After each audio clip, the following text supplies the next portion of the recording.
Hello. आप सभी का स्टार जी जोश पे स्वागत है। जैसे कि पता है, हम यूपीएससी ईपीएफओ के लिए जो है वो अकाउंटिंग की सेकंड क्लास हमने पढ़ लिया है। अब उसके जो है हम इस पे क्वेश्चन करेंगे, ठीक है ना। प्रैक्टिस क्वेश्चन जो है बेसिक ऑफ अकाउंटिंग जो सेकंड क्लास हमने की है उसके बेसिस पे सो स्टार्ट करते हैं।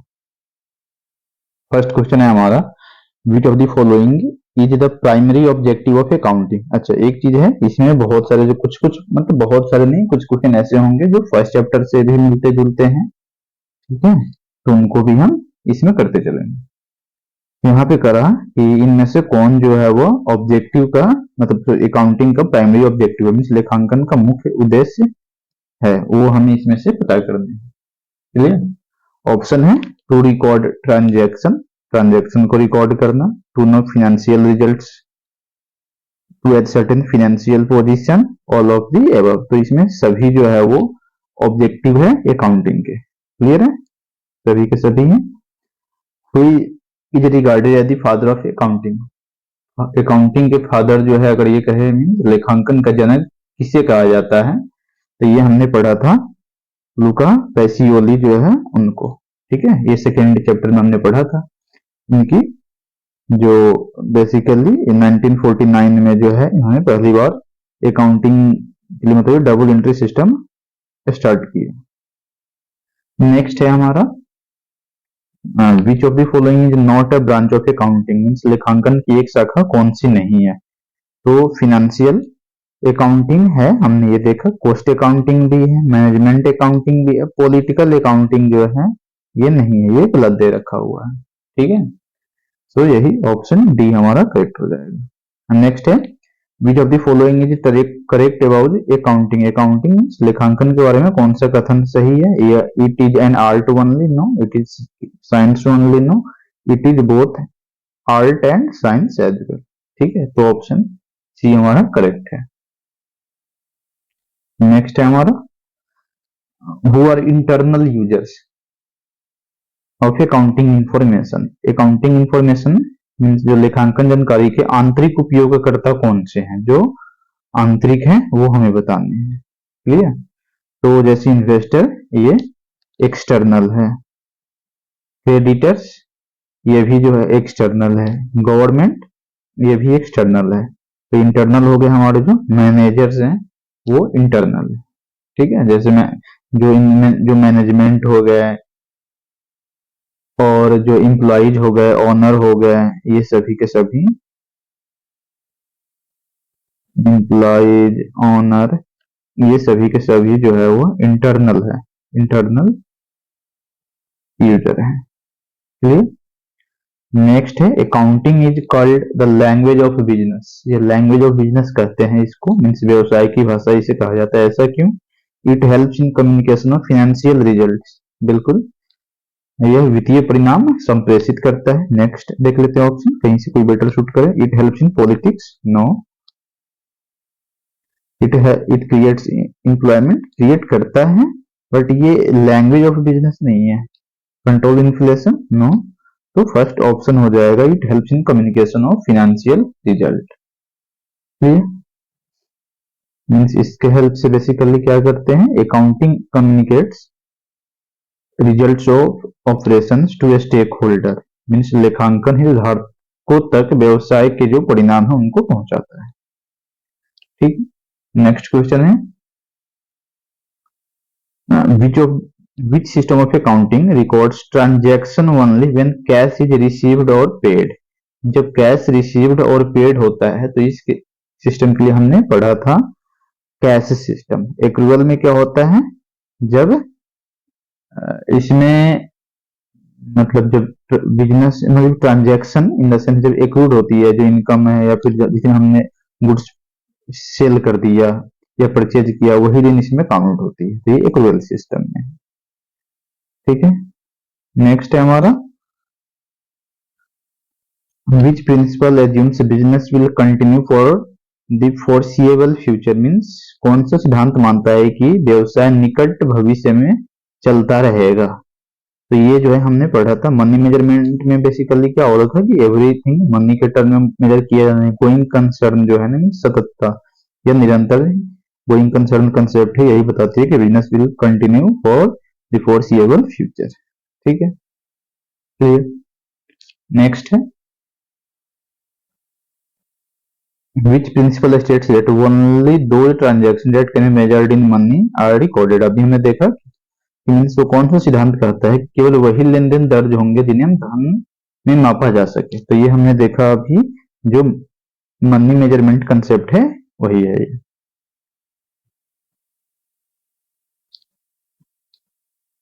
इन अकाउंटिंग एवरी ट्रांजैक्शन है, अकाउंटिंग में मीन्स लेखांकन में हर लेन देन में क्या होता है, केवल एक पहलू, दो पहलू, तीन पहलू, अनलिमिटेड पहलू। तो हमने देखा था कि क्रेडिट और डेबिट साइड होती है, मीन्स केवल दो पहलू होते हैं। क्लियर है। नेक्स्ट है which of the following an example of intangible. Intangible के लिए हमने देखा था जिसको हम टच नहीं कर सकते हैं, मीन्स अमूर्त संपत्ति। तो बिल्डिंग को हम टच कर सकते हैं, यह टेंजिबल है। मशीनरी भी टेंजिबल है, फर्नीचर भी टेंजिबल है, गुडविल, पेटेंट, ठीक है, प्रोप्राइटरशिप, ये सभी के सभी जो है बेसिकली क्या है, इंटेंजिबल है। क्लियर। सो ऑप्शन सी हमारा करेक्ट आंसर हो जाएगा। नेक्स्ट है which of the following account is real account. कौन सा जो है वो खाता वास्तविक खाता है। तो वास्तविक खाता जो बेसिकली है रियल अकाउंट, यह जो होता है कैश अकाउंट जो है बेसिकली वही है। मीन्स रियल अकाउंट्स में बेसिकली हम एसेट की बात करते हैं। एसेट्स इसमें जैसे क्या आ जाएगा, कैश, बिल्डिंग, मशीनरी, तो ये सभी बेसिकली रियल अकाउंट्स में आती है। क्लियर। तो ये सभी कैश अकाउंट में है, इसमें से रियल अकाउंट जो है वो कैश अकाउंट है। नेक्स्ट है हमारा which accounting assumption treats business and owner as separate. Means ये कह रहा है कि कौन सा लेखांकन अनुमान व्यवसाय और स्वामी को अलग अलग मानता है। तो ये हमने देखा था जो बिजनेस एंटिटी कंसेप्ट है उसमें owner and business separate entity के जैसे ट्रीट किए जाते हैं। ठीक है। गोइंग कंसर्न में बेसिकली क्या हो कि लंबे टाइम तक सर्वाइव करेगी बिजनेस, मीन्स लंबे टाइम तक जाएगी। कॉस्ट प्रिंसिपल में हमने क्या देखा कि जो कॉस्ट जो एक हिस्टोरिकल कॉस्ट है उस पर रिकॉर्ड किए जाएंगे। मैचिंग कंसेप्ट में देखा कि जो रिवेन्यू और जो एक्सपेंस है वो सेम अकाउंटिंग पीरियड के वो मैच किए जाते हैं। सो नेक्स्ट है हमारा the foundation of recording and reporting financial transaction is formed by. Means वित्तीय लेन देन को रिकॉर्ड करने और रिपोर्ट करने की नींव किसके द्वारा बनाई जाती है। तो ये जो है बेसिकली क्या है, ये accounting concept, rules and principle, इन सब से जो है बेसिकली ये वित्तीय लेन देन को रिकॉर्ड करने और रिपोर्ट करने के लिए बनाई जाती है। क्लियर है। नेक्स्ट है हमारा what is the primary basis for recording assets according to cost concept और हिस्टोरिकल कंसेप्ट। मीन्स लागत अवधारणा ऐतिहासिक लागत के अनुसार संपत्तियों को दर्ज करने का प्राथमिक आधार क्या है। तो ये जो है basically original purchase price, means जिस मूल्य पर जो है वो सबसे खरीदा गया वही है इसका। ठीक है। नेक्स्ट है the dual aspect concept is basis for which accounting system. Dual aspect concept जो होता है बेसिकली हमने पढ़ा डबल एंट्री सिस्टम के लिए। ठीक है, जिसमें डेबिट और क्रेडिट को दोनों को एक साथ अफेक्ट करती है। नेक्स्ट है when revenue recorded according to revenue recognition concept, means राजस्व मान्यता मीन्स वसूली अवधारणा के अनुसार राजस्व कब दर्ज किया जाता है। तो ये रिवेन्यू रिकॉग्निशन के अकॉर्डिंग जब ये अर्न किया जाता है, when it is earn mean जब ये अर्जित किया जाता है तभी जो है इसको रिकॉर्ड किया जाता है। क्लियर। नेक्स्ट है हमारा क्वेश्चन, देखते हैं what does accrual concept emphasize regarding transaction recording. इसके बारे में हमने अभी पढ़ा, फिर इस पे क्वेश्चन देखते हैं कि उपार्जन अवधारणा लेन देन रिकॉर्डिंग के संबंध में क्या जोड़ देती है। ये transaction are recorded when cash is received और पेड, जब कैश रिसीव्ड और पेड होगा तो ये कैश अकाउंट जो होगी so cash accounting. Transaction are recorded when they occur regardless of cash exchange. तो यही हमारा सही एक्रूअल में लेन देन तभी दर्ज किए जाते हैं जब ये होते हैं, भले ही नकद का जो आदान प्रदान नहीं हुआ हो, मीन्स क्रेडिट बेसिस पे भी हुआ हो। क्लियर है। नेक्स्ट क्वेश्चन है the concept that suggest not anticipating profit but providing for all possible losses is known as.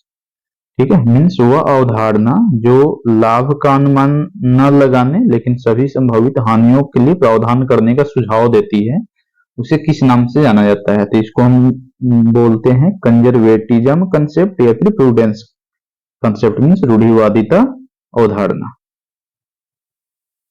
Next question है which concept ensures that revenue is recognized when earned not when cash is received। अभी हमने जैसे देखा यह accrual concept है। Clear. और जो cash basis में बेसिकली क्या होगा, जब कैश रिसीव्ड होगा तब उसको हम रिकॉग्नाइज करते हैं। नेक्स्ट है matching principle relates to, means matching principle जो है वो किससे रिलेटेड है, मीन्स मैचिंग प्रिंसिपल किससे संबंधित है? तो हमने अभी देखा कि matching revenue with expenses for the same accounting period, means आय को व्ययों से मिलान करना एक समान लेखांकन अवधि में। ठीक है, तो ये हमारा मैचिंग प्रिंसिपल है। नेक्स्ट है which concept prevents recording of anticipated profit, means जो संभावित लाभों को दर्ज करने से रोकता है, इसको हमने अभी पढ़ा प्रूडेंस या फिर कंजर्वेटिज्म, सावधानी सिद्धांत। नेक्स्ट है which of the following is a personal account, means व्यक्तिगत खाता कौन सा है? Cash account, no.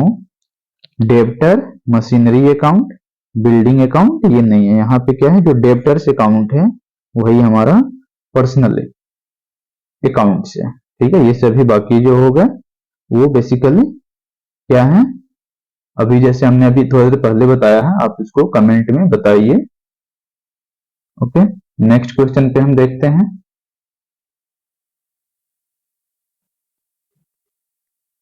ये जैसे तो हो गए पर्सनल, और बाकी जो है थोड़ा सा याद होगा तो हमने बताया था वहां पे तीन कंसेप्ट जो रियल अकाउंट्स में कैश, बिल्डिंग, मशीनरी, ये सभी के सभी जो होते हैं बेसिकली एसेट्स हैं जो रियल अकाउंट में आते हैं। क्लियर।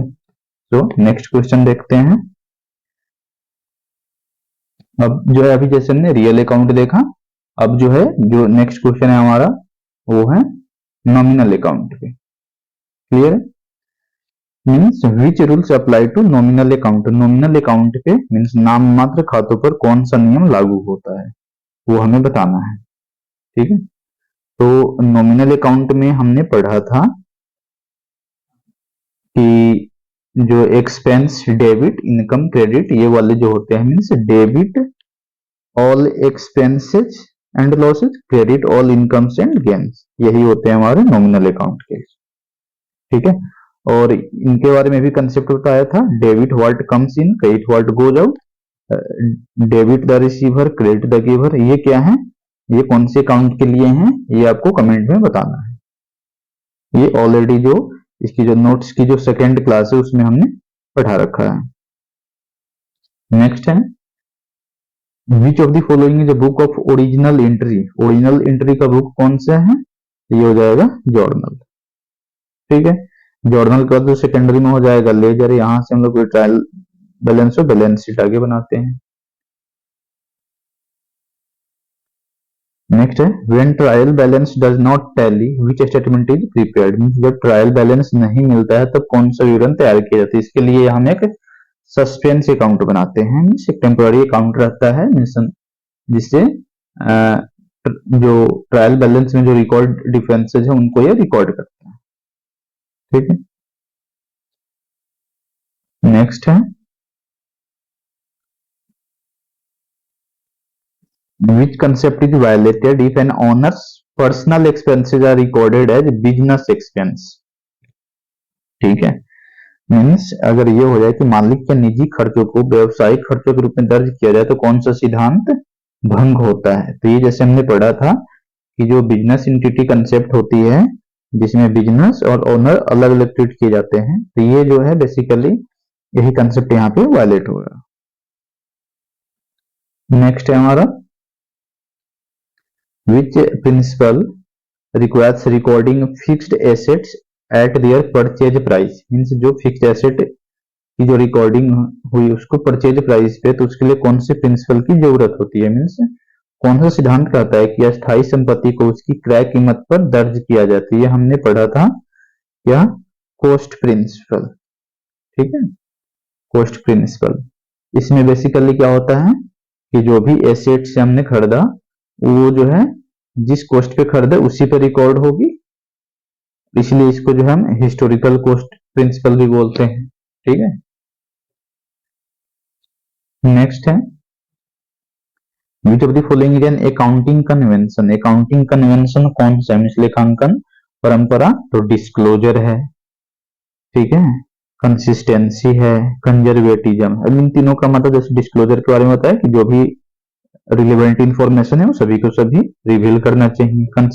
कंसिस्टेंसी का मतलब हो कि एक ही टाइप के जो अकाउंटिंग मेथड है वो यूज करना चाहिए। कंजर्वेटिज्म में हमने पढ़ा कि जो सभी जितने भी लॉस हो सकते हैं उनके लिए हमें पहले से प्रिपेयर रहना है, एंटिसिपेट लॉस। तो ये हो जाएंगी all of the above. Next है if a firm change its method of depreciation every year which convention is violated. ठीक है, मीन्स अगर वो मेथड जो है वो डिप्रिसिएशन का या इस तरह से बोले अकाउंटिंग का अगर चेंज कर देता है तो कौन सा कन्वेंशन वायलेट होता है। तो हमने देखा अभी जो कंसिस्टेंसी है वो कंसिस्टेंसी मेंटेन नहीं रह रही, मीन्स कंसिस्टेंसी मेथड है वो वायलेट हो रहा है। नेक्स्ट है हमारा which is an artificial personal account. Artificial personal account कौन सा है। तो जैसे अभी हम देख सकते हैं क्या कैश अकाउंट, बिल्कुल भी नहीं, रियल में फर्नीचर रेंट ये रियल में है। तो एबीसी लिमिटेड अकाउंट जो है यही जो हो गया हमारा आर्टिफिशियल हो गया,